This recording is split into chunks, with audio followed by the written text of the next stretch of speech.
నమస్తే, welcome to our channel. Ambati Rambabu bail మీద విడుదలైన తర్వాత మీడియాతో మాట్లాడుతూ కొన్ని కీలక కామెంట్స్ చేశారు. మరి ఏ పరిస్థితులైనా ఎదుర్కొందామనే నేను వెళ్ళాను, ఇప్పుడు సంతోషంగానే ఉన్నాను, వెళ్ళేటప్పుడు సంతోషంగానే ఉన్నాను, నన్ను, నా భార్యను, నా పిల్లల్ని వేధించారు అంటూ ఆయన మాట్లాడినటువంటి తీరుని ఏ విధంగా చూడాలి తెలుసుకునే ప్రయత్నం చేద్దాం. దీన్ని విశ్లేషించడానికి మనతో పాటుగా ఉన్నారు జనసేన నాయకులు శ్రీరామ్ గారు. నమస్తే సార్. నమస్తే. బాధితులనేమో లోపల పెట్టి నిందితులనేమో వదిలేశారు అంటూ అంబటి రాంబాబు గారు జైలు నుంచి విడుదలైన తర్వాత ఆయన మీడియాతో మాట్లాడుతున్నారు. కక్షపూరితంగానే నా పైన వ్యవహరిస్తున్నారు, నేను గుంటూరుకి వెళ్ళిన తర్వాత మళ్ళీ ప్రెస్ మీట్ పెడతాను, అసలు ఏ పరిస్థితులైనా సరే ఎదుర్కొందామని నేను జైల్లోకి వెళ్ళాను అని చెప్పి ఆయన మాట్లాడుతున్న తీరుని ఎలా చూడాలంటారు? అసలు ఫస్ట్ పాయింట్కు నిజంగా కనుక ఈ కూటమి ప్రభుత్వం కనుక వచ్చి 18-20 నెలలు అవుతుంది.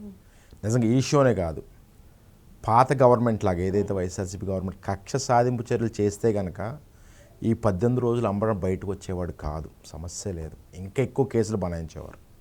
ఎందుకంటే ఇతని మీద పెట్టిన 2 కేసులు కూడా ఆల్రెడీ అతను చేసిన తప్పులే. ఒకటి పోలీసు వాళ్ళని బాగా తిట్టడము, రెండోది సంక్రాంతి సంబరాల పేరు చెప్పి ఆ టికెట్లు అమ్ముకుని లక్షలు దోచేయటం మీద పెట్టారు. అంతే తప్ప 2019-24 అక్రమ కేసులు బనాయించి ఉంటే కనుక 18 రోజులు కాదు కదా, 18 నెలలు ఉండేవాడు. ఆయన ఏంటంటే మేకపోతు గాంభీర్యం చూపిస్తున్నాడు అంతే. అతనికి తెలుసు, చూడండి ఈ రోజు నుంచి చాలా పైకి మాట్లాడతాడు కానీ అందరు కాళ్ళు పట్టుకుని ఏదోటి చేసుకుని భయపడతానే ఉంటాడు, దాంట్లో డౌట్ లేదు. ఎందుకంటే అతను తప్పు చేశాడు కాబట్టి.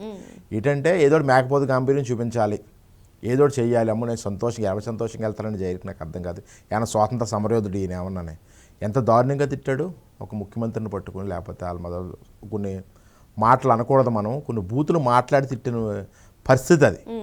సో ఆ పరిస్థితుల్లో కంపల్సరీ కంట్రోల్ చేయాలి, లేకపోతే న్యాయ వ్యవస్థ కానీ సారీ పోలీస్ వ్యవస్థ కానీ కంట్రోల్ ఉండదు. ఇంక రేపు ఇంకా తిడతానే ఉంటారు. కానీ ఇప్పుడు అంబటి రాంబాబు గారి మీద పెట్టినవన్నీ కూడా అక్రమ కేసులే అంటున్నారు కదా వాళ్ళందరూ కూడా, వైసీపీ నేతలందరూ కూడా. అక్రమ కేసులు అయితే 18 రోజులు ఎందుకుంటే బెయిల్ ఎందుకు వస్తుంది అసలు అని.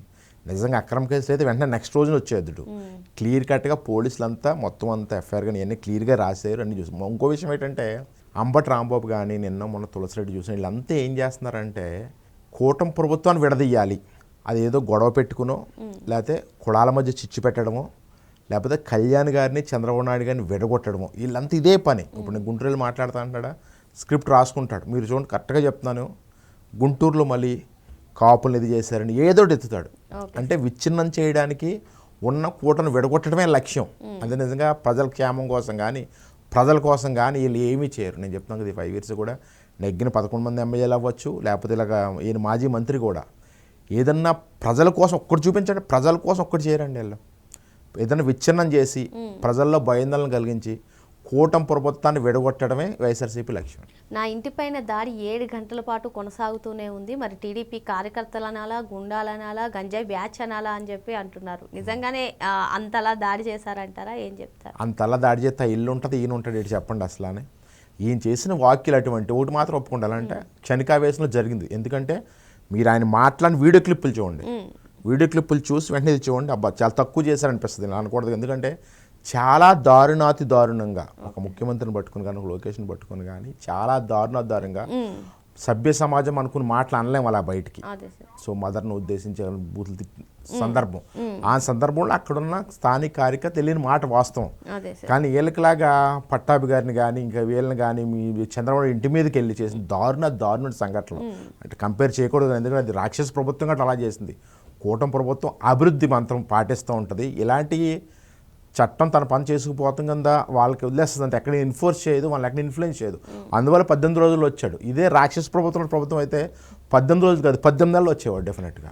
దేవుడు ఉన్నాడు, ధర్మమే గెలుస్తుంది అని చెప్పి అంబటి రాంబాబు గారు అంటున్నారు. ఎలా చూడాలి దీన్ని? ఇంక అంబటి రాంబాబు కాదండి, ఇలాంటి దొంగతో అంత చెప్పేది అదే. ఈయన ముఖ్యమంత్రి అదే చెప్తాడు, ఎవరిని జైలుకి వెళ్తారో చివరికి వచ్చి ఏమంటారు, మీరు ఎక్కడైనా చూడండి ధర్మమే గెలుస్తుంది అంటారు. ఎందుకంటే బెయిలబుల్ కేసెస్ ఏమో అదే చెప్తున్నారు, కక్షపూరిత చర్యలు పెట్టి సెక్షన్లు ఎన్నే రాయొచ్చు కానీ వీళ్ళు ఎవరు రాయలేదు. ఎందుకంటే కూటమి ప్రభుత్వంలో ఎక్కడ కూడా చూడండి 18 నెలలు ఎప్పుడు కూడా మీరు ఫస్ట్ జగన్ గవర్నమెంట్ వచ్చినప్పుడు కక్ష సాధింపు చర్యల భాగంగా కరకట్ట మీద పగలగొట్టారు ఇమీడియట్గా. వరుసగా చూడండి 5 ఏళ్ళు కూడా కక్ష సాధింపు చర్యలే.